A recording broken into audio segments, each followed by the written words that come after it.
videos, and then if you request an actual live recording, like a board tape, you can listen to that too. But the one thing that you can't hear is the audience, which really sucks. And I'm gonna give you the reason right now. Oh, now you shut it off.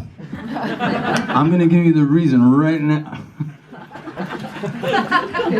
It's because they actually have audience microphones, right? Okay, so, and in between songs, those sound amazing, because you hear and all that stuff, right? But during songs, you hear Bon Jovi fans singing, and they can't sing. Like, I'm serious. I'm like, no, shut it off! Because you can't get your pitch off karaoke night in the fucking crowd. You just can't. So, I don't hear the audience. I mean, everything's a compromise. Even when you get on a big stage, you know, you get on a big stage and you have amps. If you don't wear earplugs, you're gonna lose your hearing anyway. So there's always a compromise. Anybody else? Yes? Do you mind if I ask a semi-Bon Jovi question about tomorrow? Oh, don't be shy, man. It's all good. Just with the history surrounding Wembley with Live Aid and Freddie Mercury and all the massive bands that are playing, how are you feeling about tomorrow? Are you nervous, or are you like you're looking forward to it? I wasn't until you asked. I feel awful now. No more questions. Girl in the blue shirt, no more questions. Sorry. Fuck. No, actually, to be honest, I know it's a different building, right? Yeah. So I'm not nervous. If it was the same building, no. But apparently, I keep hearing this story from the guys in the band that they did the last show at the last Wembley Stadium, and they were supposed to do the first show at the new. They had 2 nights booked and everything. We know. Yeah. We ended up at Milton Keynes instead. Oh, what? At Milton Keynes Bowl. Still a great gig. Right. So what? Why? Did you guys know why? Wasn't ready in time. It wasn't ready. In time, no. See? And now they haven't been there since, so this is the first time we're playing Wembley. So it'll be my first time, it'll be their first time at this building, so that's kind of cool. Yeah, so I'm not nervous. I'm not talking to you anymore. Yes? Any ritual before going on stage, so warming up, what's your routine? Wait, say that one more time? What's your routine before going on stage? So any ritual, anything funny? Like a regime before I... Yeah. Okay, so...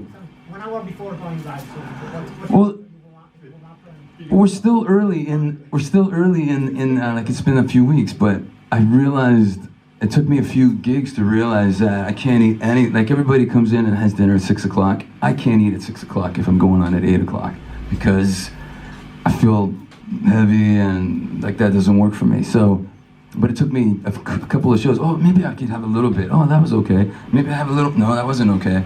And then, you know, fuck it. I mean, at 4:38, I have peanut butter and bacon on pita because you get your proteins, your fats, and some carbs to go on stage. And then I just have like some pineapple and some nuts before I go on stage. And that works best for me. We start getting ready like 30 minutes late. Somebody comes into the dressing room and they're like, 30 minutes! And then you get ready and then you just, within the hour, probably saw the set list and you're like, okay, I'm gonna use this guitar and this guitar and this guitar, and you go down the songs. And then you're like, oh, we haven't played this in a while, I better listen to my iPod. And then, because the next time you play it is gonna be in front of 60,000 people, so you better listen to it. And then, I'm sticking. And then when they say get ready, that's when you like, get into your gear. And then I just stretch. I do lunges and push-ups, get the blood flowing. And I'm not kidding. And then you just fucking, you get into that state of mind. Like I even wrote it today in a post on Instagram. I feel like if I don't get on stage soon, I'm gonna fucking explode. I really feel that. And you probably see that when I walk on stage. Because everybody's standing there, okay, we're ready to start. My legs going like, come on, we starting! I'm like that. I'm like that dog, you know, that's fucking at your leg. So that's kind of me.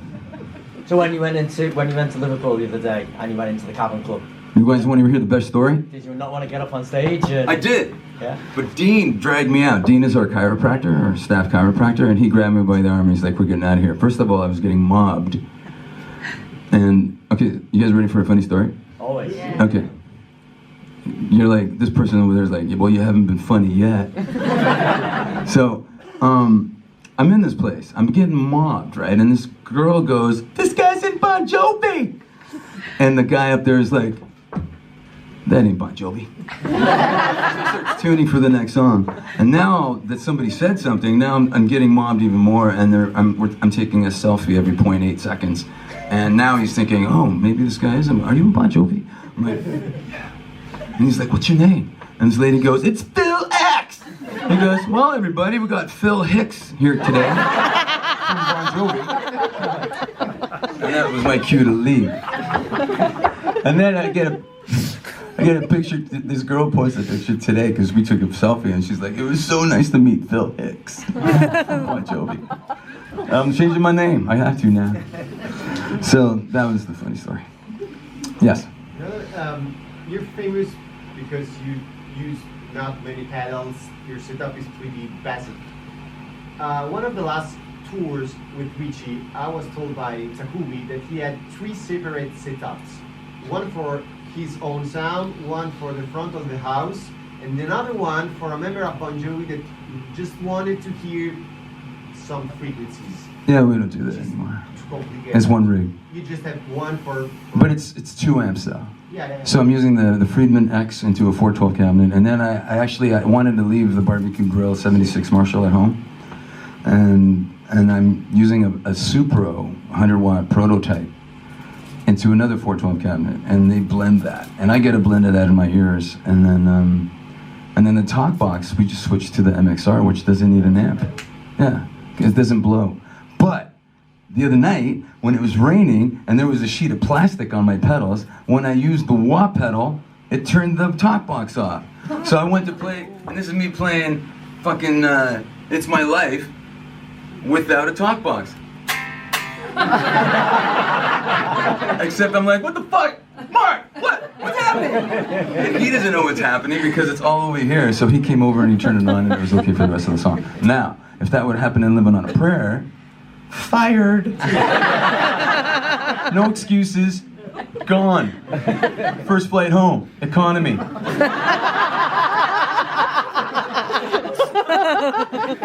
Thanks for laughing.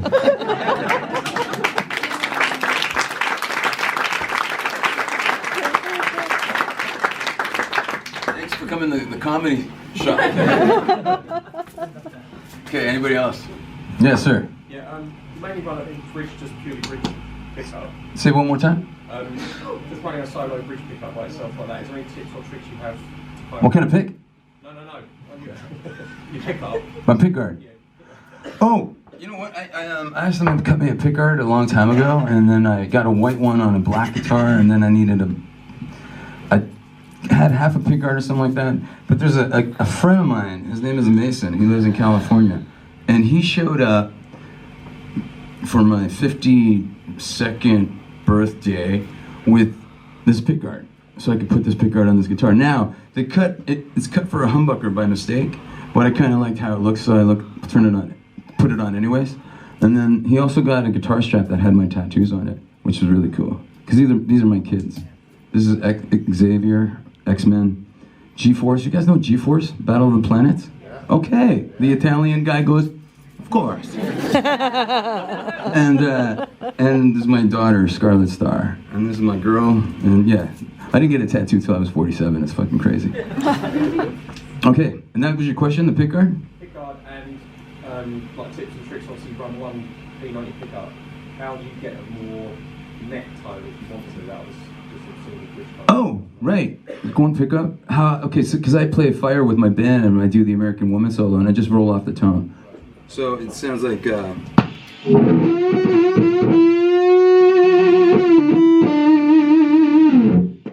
the help of an overdrive pedal. But, I mean, it doesn't give you Little Wing or Sweet Child of Mine, but it gives you American Woman, so I'm happy with that. Yes? Delays and reverbs and things like that. Say what? Delays and reverbs in your rig. Do you ever use those? I'm gonna go ahead and say no. Well, in the studio, I put stuff on in the box. Like I Go Boy, I use some delays for solos and stuff. Live, I get the sound, the monitor guy to put some reverb because I wanted to sound like I'm in a hall. Otherwise, it's super dry and really close to your ear. And then delays, I let the sound guy take care of that too, because they can time it and they can do all kinds of stuff. Shanks is the complete opposite. He's got this thing set for this time and this one set for this time, and then he taps this one for that time.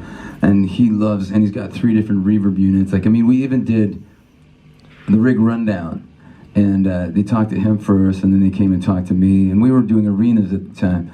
And he's like, so Shane's got like three reverbs. What are you using? I'm like, we're in an arena. It's the fucking best reverb tank on the planet.